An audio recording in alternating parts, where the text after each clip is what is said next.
I want to welcome everyone to the RCR Wireless News LTE Options for Rural Carriers webinar. We will begin the webinar in about 2 minutes.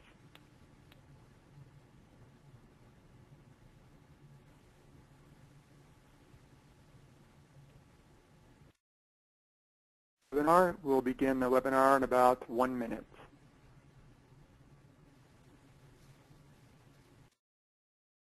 Thanks everyone for joining us today, and welcome everyone to the RCR Wireless News LTE Options for Rural Carriers webinar. My name is Dan Meyer. I'm Editor-in-Chief of RCR Wireless News. Joining me today will be industry analyst Sara Kaufman from Ovum and Brett Calder from Globecomm to take a look at the LTE market and how rural carriers can look to participate in that space. For those of you who maybe just stumbled upon RCR Wireless News, here's a slide giving some background on us. We've been covering the mobile space for more than 30 years and have a lengthy history in covering the wireless ecosystem. As I mentioned, joining me on today's call is Sara Kaufman from Ovum. Sara, thanks for joining us today, and would you please give a quick background on yourself and Ovum for those listening in? Sure, Dan, thanks. My name's Sara Kaufman. I am an analyst, a telecoms analyst with Ovum. We're a global analyst and consulting firm, and we've been closely tracking developments in the mobile industry for more than a decade, and as well developments of LTE around the world. Perfect. Thanks so much, Sara. Appreciate it. Also joining us today is Brett Calder from Globecomm. Brett, thanks for taking the time, and would you also please give us a quick background on yourself and some information on Globecomm?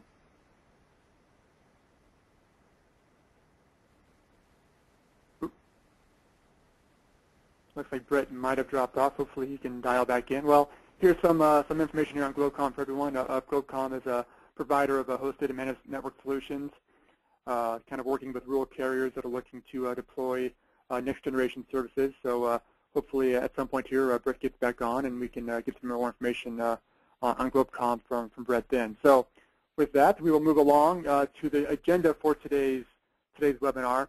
What we'll do is basically it's a 1-hour webinar, and we'll first talk with Sara for about 20 minutes or so to provide an overview for the topic at hand. We will look at the need for LTE, the business cases for LTE and 4G services, and challenges and options for rural carriers in deploying next generation mobile broadband services. We will then dive in a bit deeper into one of those options by talking with Brett, hopefully he comes back on, to get some options, to get some insight on how Globecomm works with rural carriers in rolling out next generation services and different challenges and opportunities he sees in the space. We will also reserve the final 15 minutes or so of the webinar for Q&A from those listening in. If you do have a question on one of the topics for our panel members, you can use the question tab in the GoToWebinar control panel on your screen to send in those questions.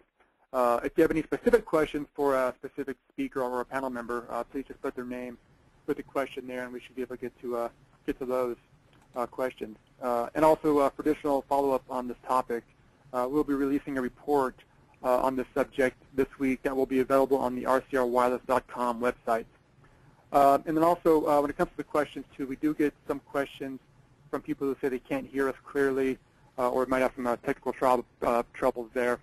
I can say that we'll try to speak as loud and clearly as possible, but often we find that the sound or volume settings may need to be tweaked on your computer, so hopefully that might take care of any volume or technical issues.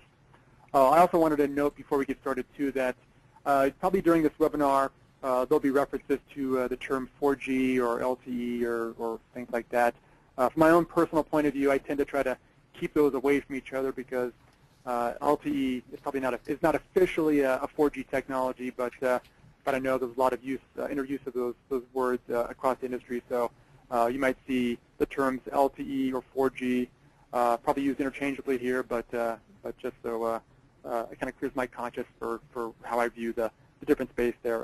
That's just my own view on that. So anyway, I'm sure we'll get to that a little later as well. So well, maybe we'll just start off by bringing Sara back on to kind of give us an overview on the topic and maybe talk about some of the drivers that she sees and Ovum sees for rural carriers carriers looking to deploy LTE. So Sara? Okay, thanks, Dan, and welcome everyone. Thanks for joining us today. As everyone I'm sure on the call knows, we've seen tremendous activity around LTE and 4G in the past couple of years in the U.S. The U.S. leads the world in LTE. All of the Tier 1 carriers have either launched or plan to launch LTE within the next year, and a number of Tier 2 and Tier 3 regional and rural carriers have also launched or intend to launch LTE. The biggest driver for launching LTE is this rapid rise in mobile data usage, and specifically mobile broadband over the past few years, and it's something that we expect to continue. Much of the urgency to make the move to LTE is coming from a lot of this early 4G marketing, this 4G battle that's been waged by the Tier 1 carriers in the market. So long before LTE, Sprint launched WiMAX through its Clearwire partnership and then dubbed that 4G. T-Mobile and later AT&T began calling their HSPA Plus networks 4G. And then, of course, Metro PCS was the first to launch LTE in the U.S. Back at the end of 2010, and Verizon followed very quickly afterwards with its LTE network launch and has been on a very aggressive build-out schedule and also marketing campaign around it.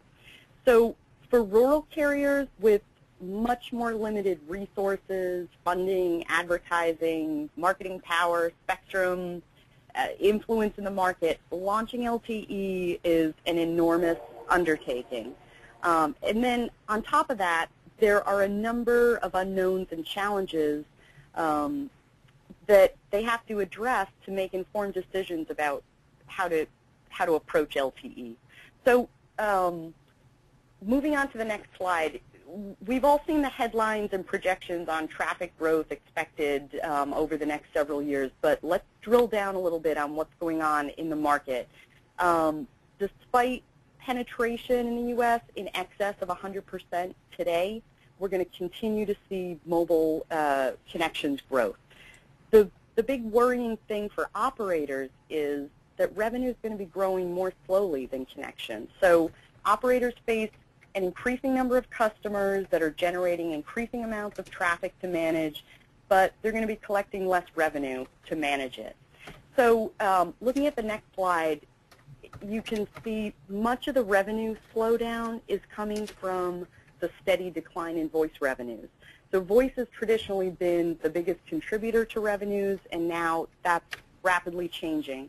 And this is particularly problematic for regional and rural carriers, since voice is an even bigger, more important part of their business, and yet many of these smaller carriers are limited in the data services that they can offer. And the ray of hope here in these numbers is that you can see the revenue growth from non-voice, and that includes mobile broadband access as well as messaging and paid-for mobile value-added services, so data services, other data services.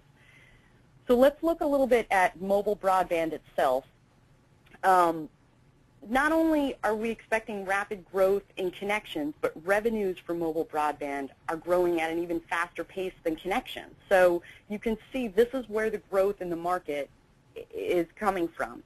And we've heard some of the big operators kind of validate this. AT&T has publicly stated, many times that their smartphone customers have almost double the ARPU of an average feature phone customer. And moving on to the next slide, it's not just about mobile broadband, it's about the combination of mobile broadband and a smartphone. So there are an increasing number of different devices and ways customers can access mobile broadband. There's tablets, MiFi, laptops, but the overwhelming majority of connections and revenues for mobile broadband is going to come from smartphones, and those are represented in this chart here as the small screen numbers.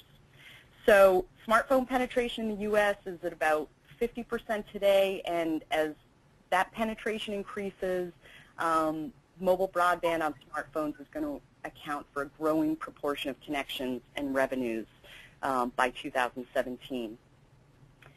And then in terms of LTE, why is this, what does this have to do with LTE? Well, the U.S. leads the world in terms of LTE connections today, but LTE represents a relatively small proportion of connections right now, as you can see on this chart.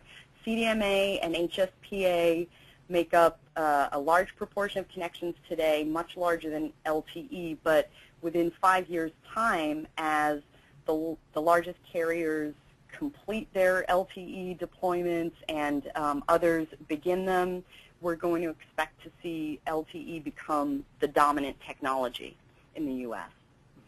So let's talk about the business case for LTE. The number one business case is addressing this mobile broadband explosion, so exploiting this huge demand and also adding the capacity needed to manage the growth in traffic and users.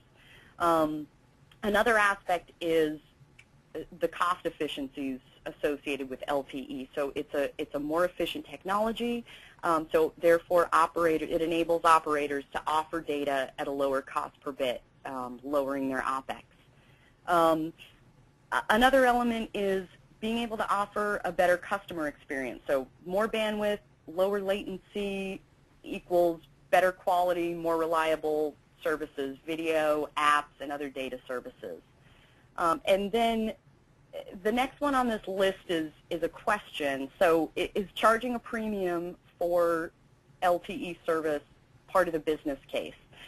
In 2009, Ovum did a survey of operators in which we asked them about this, and in fact, 55% of them, of those that we surveyed, expected to charge a premium for LTE internet access. But the fact is that just really has not panned out, and much of that has to do with this rush to call everything 4G. It's left very little room to distinguish LTE from other 4G services, and at least in consumers' minds.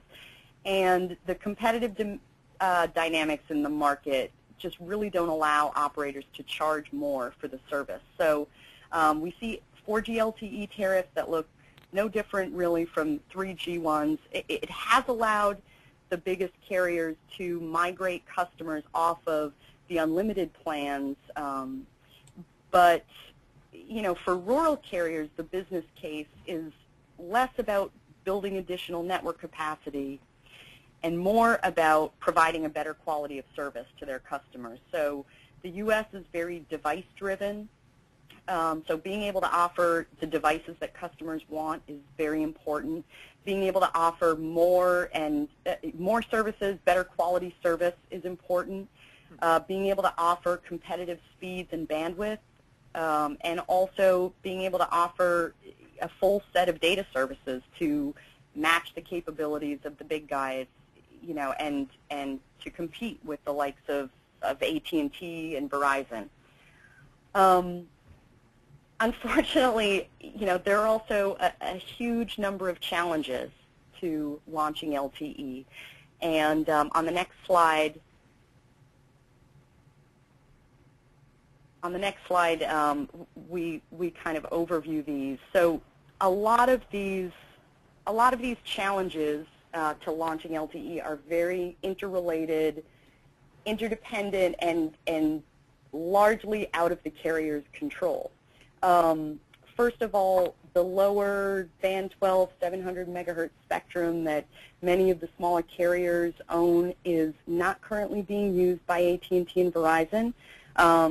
AT&T and Verizon are each deploying LTE and developing devices on their own spectrum bands. So on top of this, you've also, the fragmented nature of this spectrum means that, you know, if carriers are going to use this spectrum, there are some interference issues with adjacent bands owned by others that are going to need to be worked out and probably mediated by the FCC. Another big challenge is device availability and interoperability. So right now, as I mentioned, AT&T and Verizon are developing on their own bands. OEMs are focusing on developing devices for AT&T and Verizon because they have the lion's share of the market and the need. And those devices don't support the spectrum owned by the smaller carriers. So without the economies of scale of these bigger carriers, smaller carriers are going to have a very difficult time securing the devices they want and their customers want. Roaming is another big obstacle. So the FCC has defined some rules on data roaming among carriers, but those rules require carriers to provide roaming on comparable technologies, and then beyond that, it's left up to the operators themselves to actually define the terms of the commercial agreement for roaming. So smaller carriers who are much more dependent on roaming than the larger carriers are at a severe disadvantage. Another issue is spectrum. So lots of operators are seeking additional spectrum to launch LTE, but it's unclear what spectrum is going to be available and when it's going to be available. Deployment costs are another huge concern for smaller operators with limited resources. Building a new network is a huge CapEx expense, and the fact that all of these unknowns exist makes securing funding and planning out the costs very difficult for them. National coverage is another big issue for the smaller carriers. So AT&T and Verizon, who have the coverage, they're not interested in accommodating the competition. There was some hope that Light Squared might provide a wholesale solution and a national roaming option, but because of their issues with the spectrum they own, interfering with GPS, that's really been halted for now. So there are some other options coming down the road. Dish has bought spectrum. Clearwire has said they intend to build an LTE network, but as of now, none of these are really certain or set in stone. And then, lastly, again, this 4G marketing war in the U.S. that is, drilling into customers around the country that they need 4G. You must have 4G, despite all the obstacles preventing smaller carriers from devising LTE plans and taking their time. Ultimately, they're going to need to have a plan for offering LTE services just to stay in the game and stay competitive. So let's move on to the next slide. Yeah, and actually, on that topic there, before we move on, Sarah, too, I mean, I guess one question I've always had is, how much of an impact is that marketing having on the rural guys feeling that they need to really get to market? Because it does seem like, like you mentioned earlier, with Sprint kind of coming out with the 4G marketing several years ago and everybody else getting on board, at least the big guys. I mean, is that kind of pressure really forcing these rural guys to get on board with at least getting something to market that they can say is 4G at this point?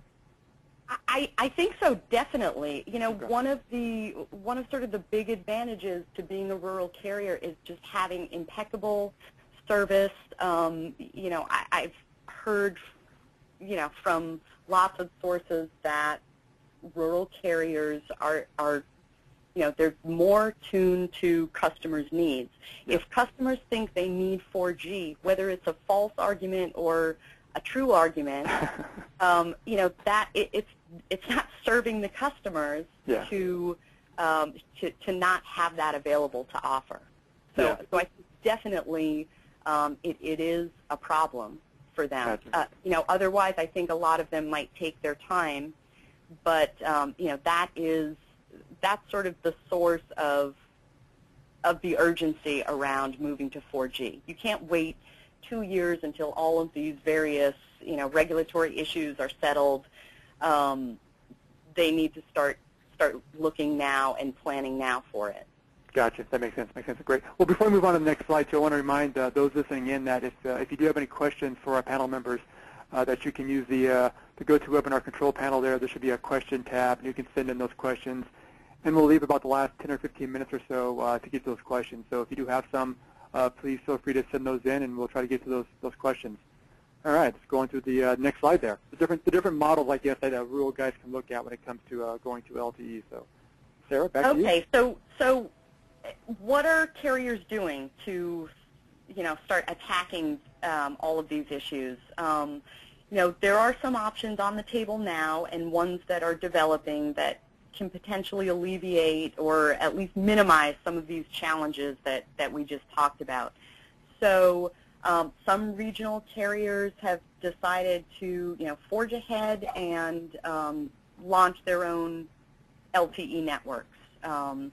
So that's the sole deployment.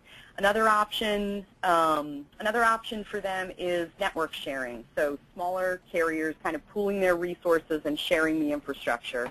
Some carriers are banking on being able to supplement and broaden their coverage through roaming with potential wholesale partners. And then another option is to actually work with a national carrier and take advantage of some of their scale and resources. So these are not mutually exclusive options, but each of them sort of has a range in terms of the cost and the liability that the carrier takes on. So let's look a little bit at some of the pros and cons of each. Sole deployment. So some operators have chosen to build their own LTE networks. Metro PCS is a great success story. They were the first to launch LTE in the U.S. C-Spire has done this. So they're another great example. GCI in Alaska. Some of the advantages to going it alone is having complete control over the launch. The network configuration, the schedule, all the decisions can be made internally. These carriers have been able to deploy early. They're not dependent on anyone else's agenda or decision making. They're not dependent on waiting to see how some of these FCC decisions will turn out and when. Some of the drawbacks, of course, are limited coverage. They have limited spectrum and a limited coverage area, so there's a challenge there in expanding coverage via roaming. That the roaming issue still remains for them. Although in the examples I gave, these companies have been able to launch LTE using their existing spectrum and also secure devices from a handful of OEMs. Larger carriers with more leverage than a rural carrier with a much smaller subscriber base, is clearly at an advantage. So smaller carriers who attempt this are still going to face this lack of scale and influence with the OEMs to secure the most desirable devices, and it's going to be very costly. Another drawback is because of limited coverage, they have service limitations. What sort of footprint can their services have? And lastly, because they're going it alone, they take on all the risk and all the costs. In terms of network sharing, this is another option for some carriers, and it's particularly suited for rural carriers with small subscriber bases. The Net America Alliance launched last year. They've built an IMS core and a network operations center that they will share among members of the alliance, and then the members will in turn run their own local network. So they've created national branding to support marketing, advertising, distribution. So the big advantage to this approach is the support and the scale it offers to a smaller carrier. the technical support, expertise, training to help them quickly build out their network infrastructure and their systems, the increased purchasing influence that comes with being part of an alliance is also an advantage, and having influence in negotiating reasonable commercial roaming agreements is another potential advantage.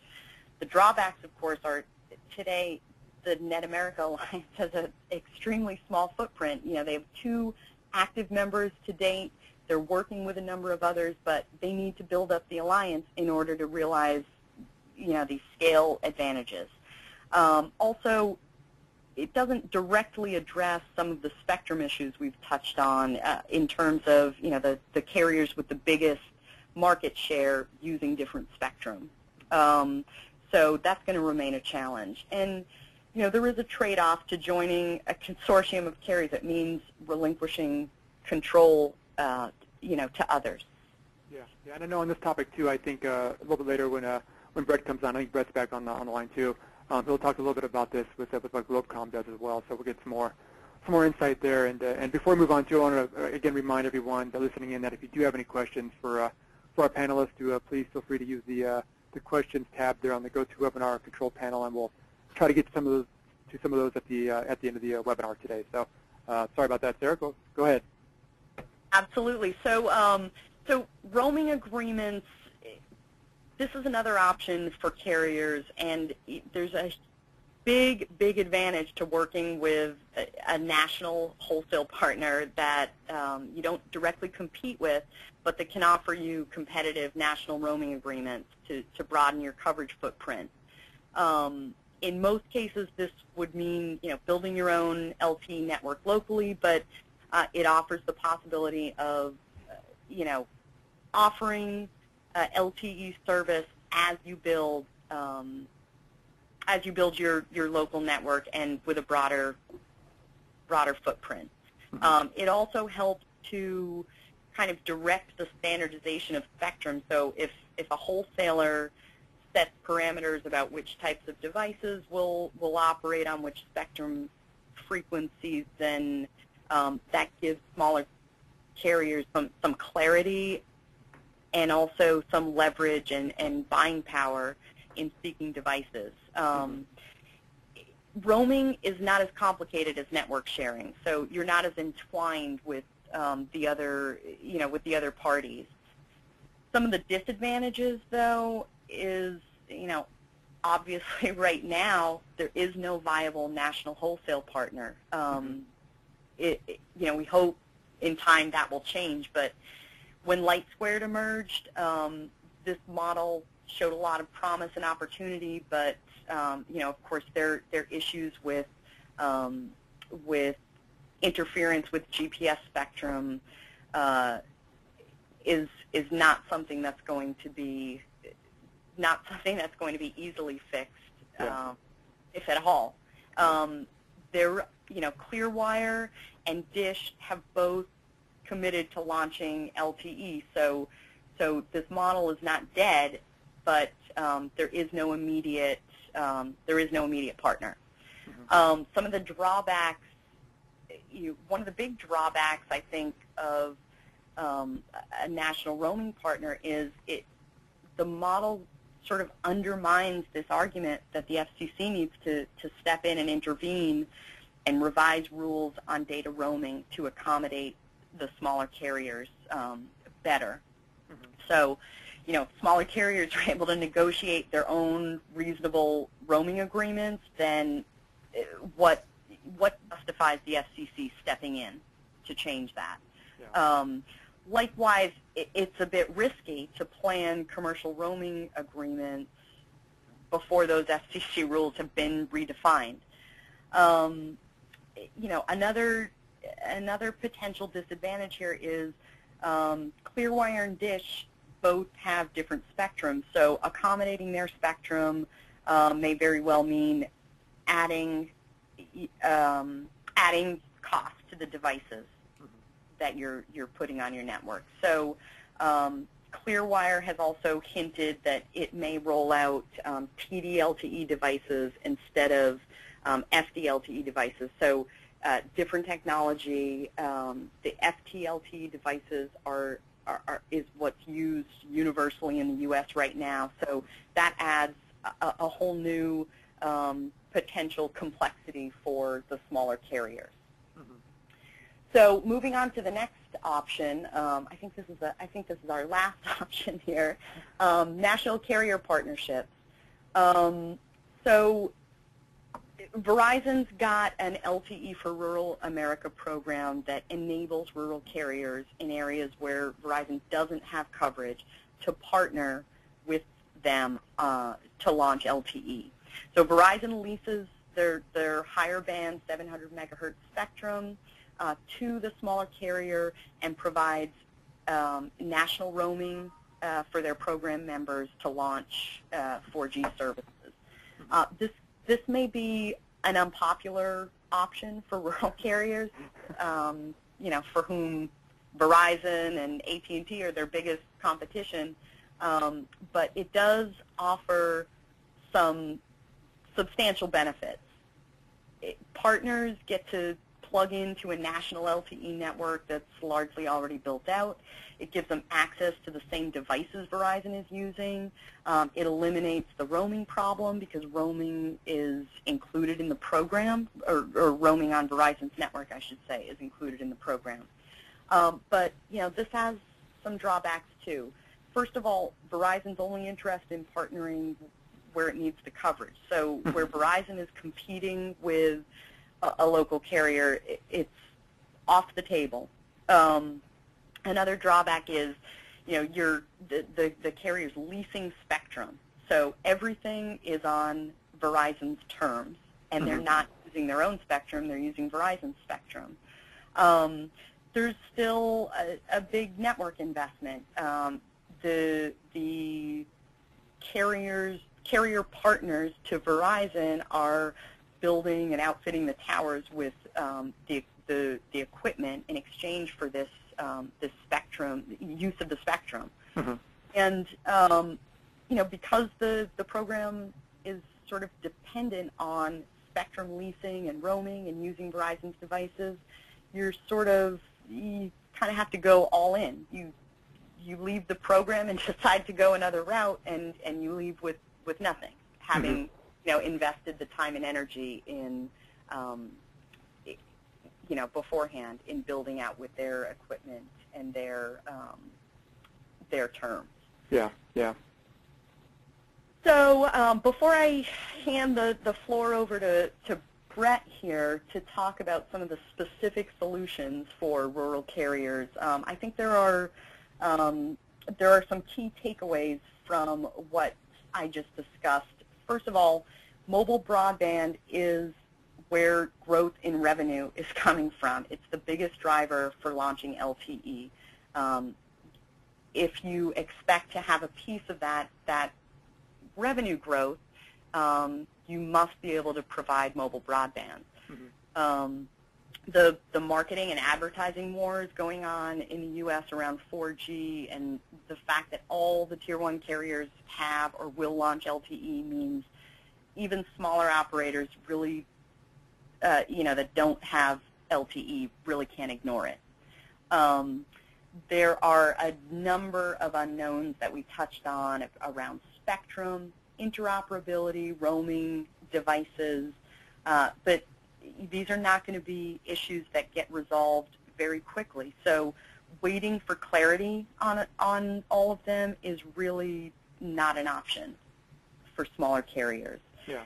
And this is why many are already forging ahead with LTE plans now.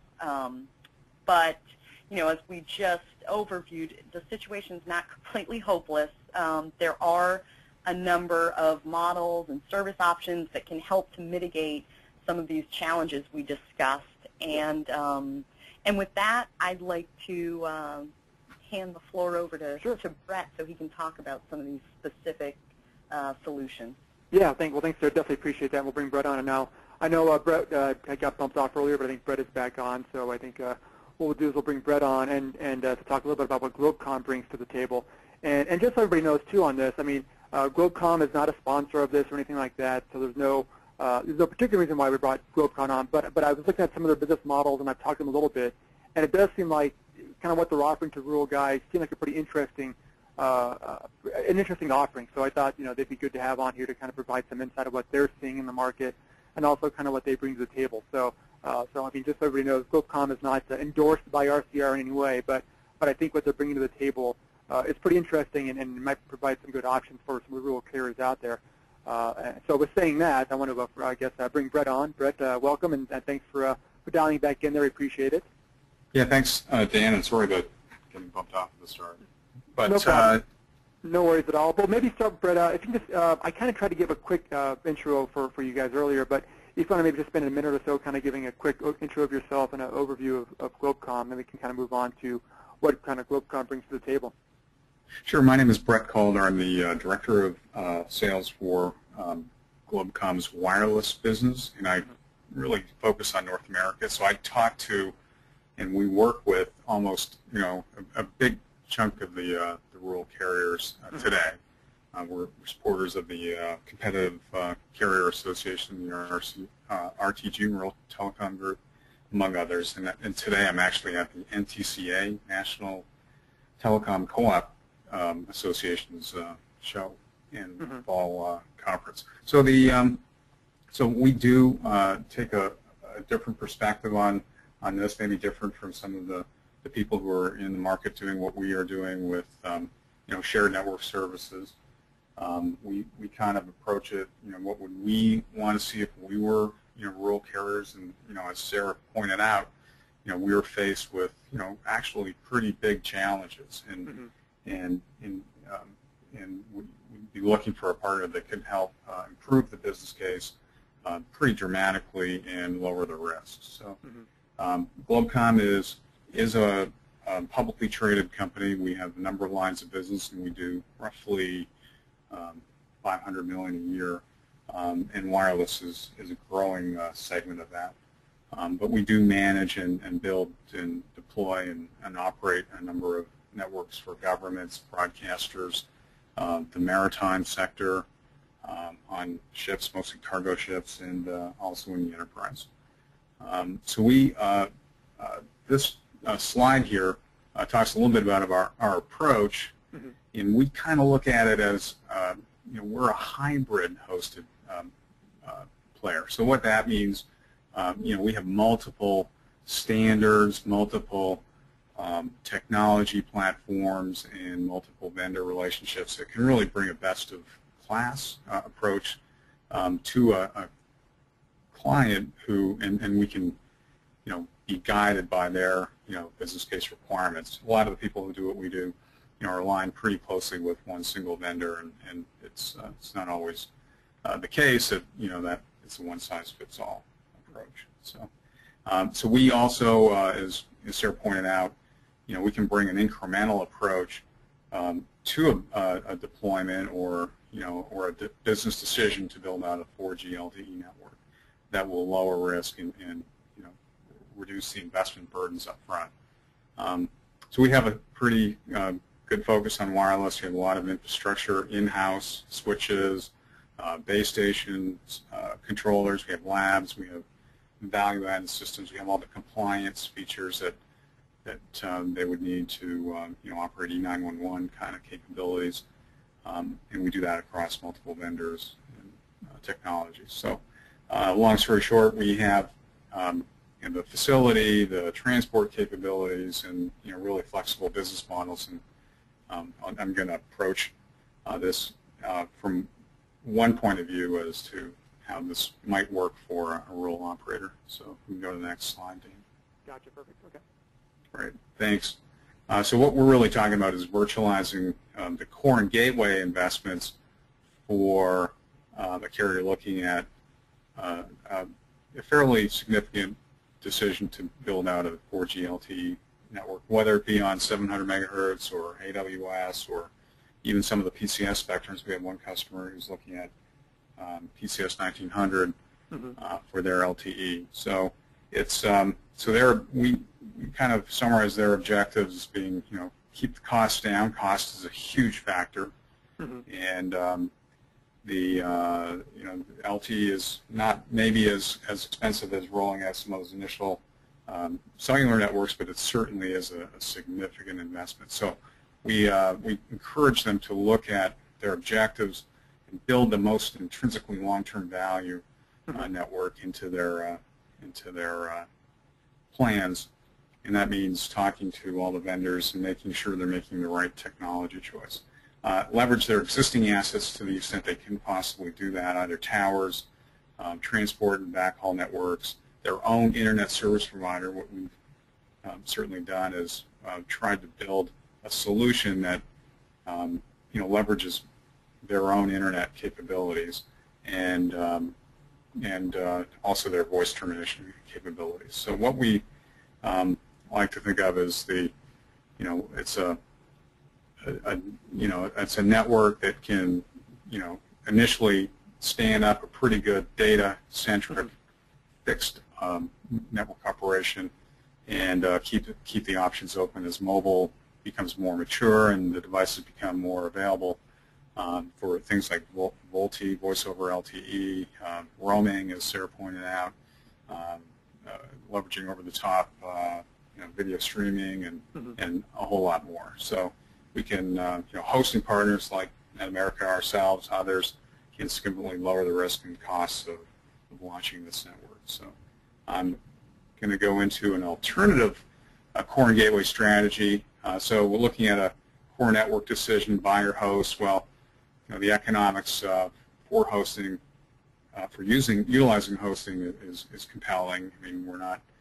You can go off and buy a good 4G core network from Ericsson or Nokia Siemens or whoever, Alcatel-Lucent, and it's going to be pretty expensive. So smaller markets of 40 to 200 cell sites, that's going to be a difficult decision to make, and whether or not they can get return on that investment. So we remove some of that CapEx requirement and the complexity, but more importantly also the time to market. Those core networks typically take a long time to build. So the other options are the S/P gateways. So we can host that in a customer's network and manage it, keeping it kind of evergreen with features and software updates that keeps the internet traffic into our carrier's internet service provider capability. So there's continuity in the broadband internet services that they're offering, and it avoids significant, long-haul expenses for transport. So overall, it's kind of increased reliability and integrity, lower CapEx and OpEx. And then we connect over a very narrow band, I guess, in a manner of speaking, to the Globecomm enhanced packet core EPC capability, and that provides a lot of those more expensive pieces of the core, and we manage them, keep them going, and it's in a very secure facility. So we can add a lot of value from there through different services, monitoring capabilities, fraud control, other compliance and network management tools that can get passed through that centralized core.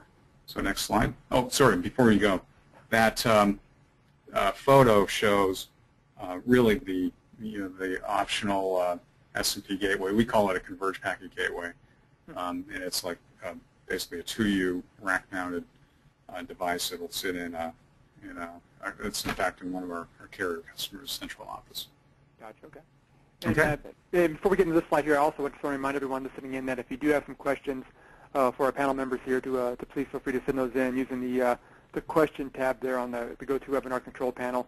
We'll probably have the last 10 minutes or so to try to get some of those questions if we have time. So again, feel free to send those questions in, and we'll try to get to those. So Brett, so the next slide here.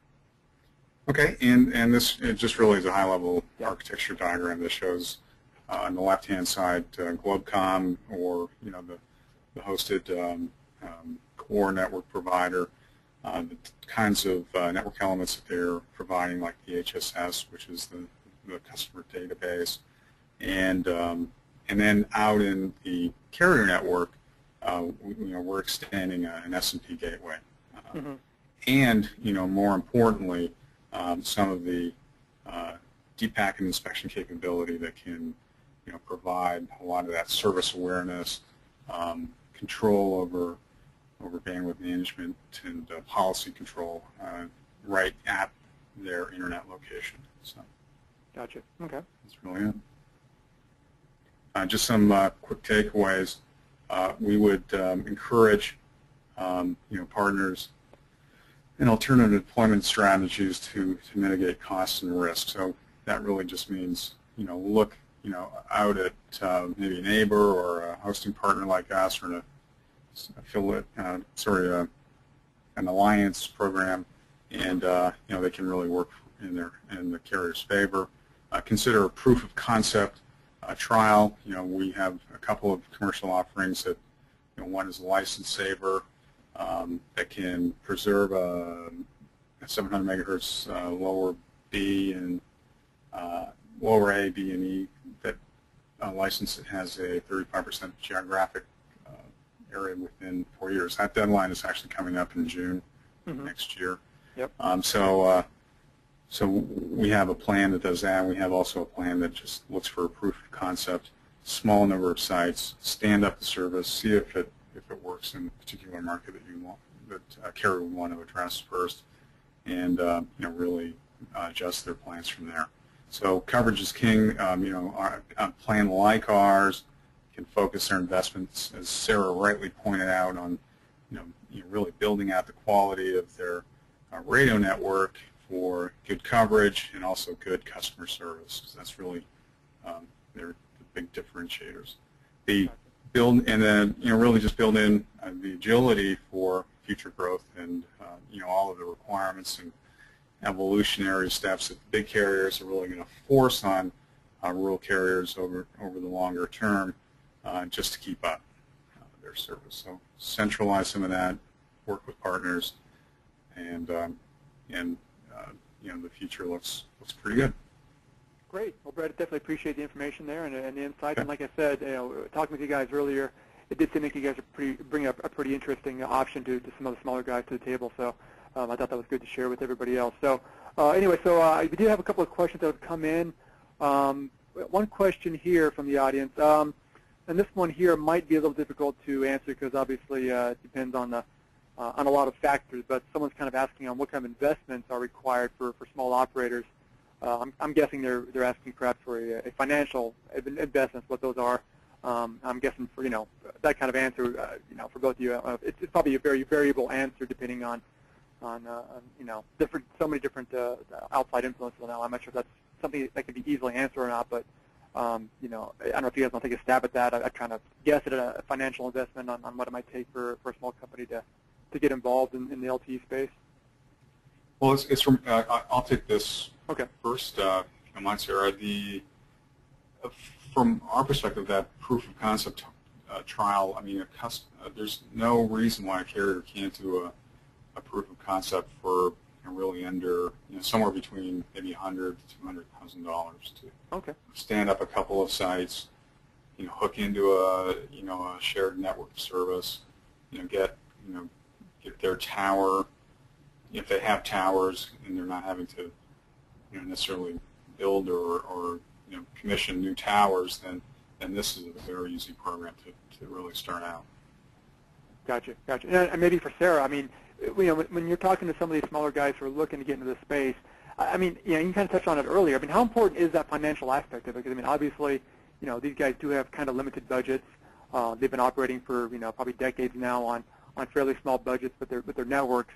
LTE is kind of a whole new network deployment. I mean, you could share some of the stuff with 3G, but for the most part, it's a lot of new equipment.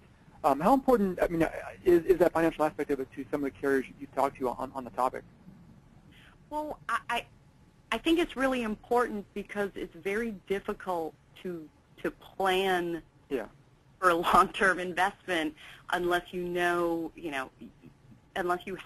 fully informed about what you need to do. So I think this, this hosted model that Brett just overviewed, offers huge relief in that regard for smaller carriers, because they don't need to they don't need a crystal ball to know they want the lowest total cost of ownership that they can get.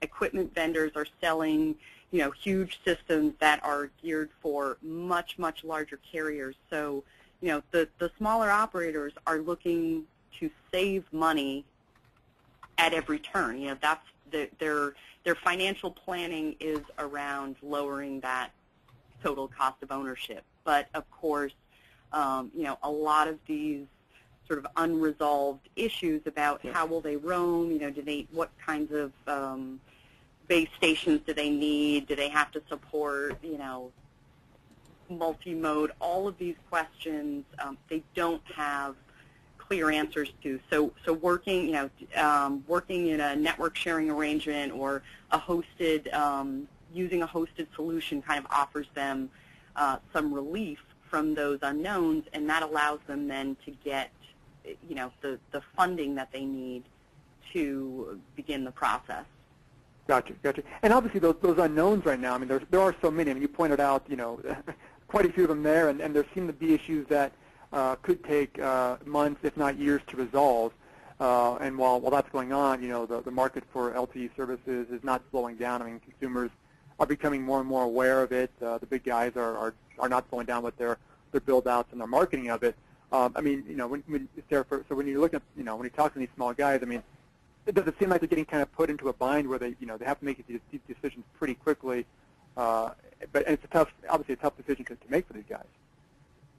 Absolutely. I mean, I think that many operators would like to take their time and have some insight into how these things are going to shake out, because that's going to, if they haven't begun building out an LTE network, they're approaching this sort of from they're approaching this with a blank page. So all of these key regulatory issues, the how much is it going to cost for me to have devices? Will I even be able to get the devices I want? All of these factor into their planning, and the best case scenario would be that all of these things get resolved, and then they can then they can plan accordingly. But that's just not the way things are going to shake out. And I think that the time to market issue that Brett touched on just a few minutes ago is a big one. They are looking at competing with competitors who have something that they don't. So there's an absolute urgency to have comparable services available for their customers, or else they risk losing customers, having to do drastic things like reduce the cost of their services, and that is not a desirable approach. It really puts them on the defensive. And like you mentioned earlier too, though, I mean, I guess one benefit of going to LTE, however you go to it, I mean, I guess more specifically if you do it on your own, is it is a cheaper way to transport data. And so, I mean, obviously there's a lot of upfront costs, but the return could be quicker than continuing to support a 3G network. So it does seem like there is a potential return at some point, but again, it does take that initial investment to get that off the ground, to get it moving. Yeah, absolutely. Well, Brett, maybe I mean, when you're talking to some of these smaller guys as well, I mean, what are, as you're talking to these guys, what are some of the big challenges that they're mentioning to you that they're seeing in trying to make this move to LTE? I mean, are there specific challenges that they're seeing that that's bringing them to you guys, or things that they're seeing in the market that is kind of driving them to look at different options, instead of just doing it on their own, to look at these different various options to get LTE to market? What are maybe some of those specific challenges you're seeing out there? Well, I think part of them really have not a lot to do with the core network. They have a lot to do with devices. So that, Sarah pointed out, I mean, the AT&T, Verizon, they have so many great devices, and they're so available. They're just not for smaller carriers in small quantities, and it's tough. And some of the larger carriers, C-Spire and others, have overcome some of those issues, and they're not insurmountable. But working with companies like ours or Net America, a lot of those challenges are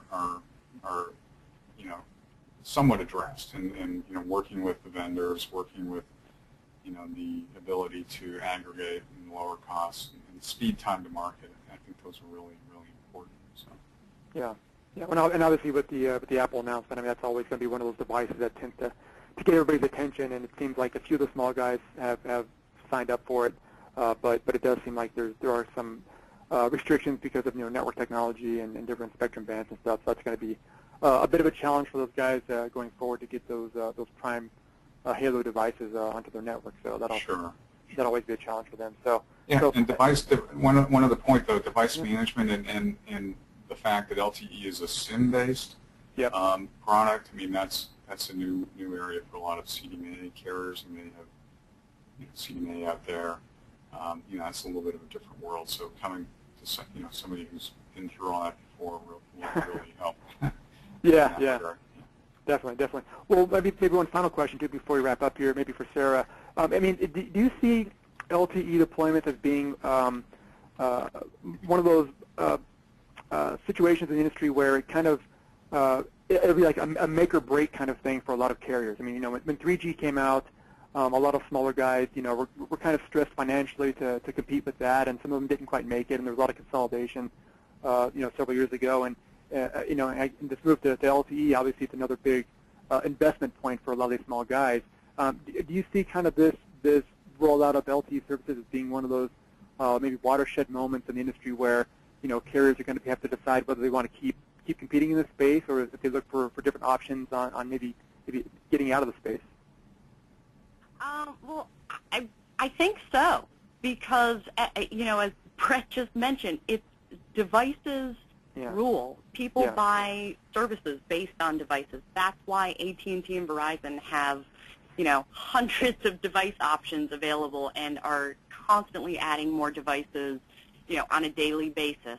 You can't have last year's or the year before's devices, even with the latest and greatest services, without risking customers churning off of your network. And for companies that don't have huge numbers of subscribers, they can't the reason they have impeccable customer service is because they can't afford to lose a customer. So I think that it really is a make or break. I think that everyone is going to have to move to LTE eventually. And in fact, AT&T and Verizon have both recently announced, I think, that they will stop producing smartphones that are 3G only. So, in not too long a time, that's going to be another constraint for anyone who's trying to develop a 3G device portfolio. Yeah, that makes sense. Well, great. Well, guys, thanks again for the help today. I want to thank again for everyone for sending the questions, and let everybody know that the webinar will be archived on the rcrwireless.com site in a few days. So if you want to, for some reason, relive this, you can do that. And please look for our upcoming report on this subject on our site this week as well. And again, thanks to everyone for participating today, and a special thanks to Sara and Brett for providing insights. Thanks a lot, guys. Definitely appreciate it. And a thanks a lot to everyone. And have a good afternoon. Thanks. Thanks, everyone. Bye. Thank you.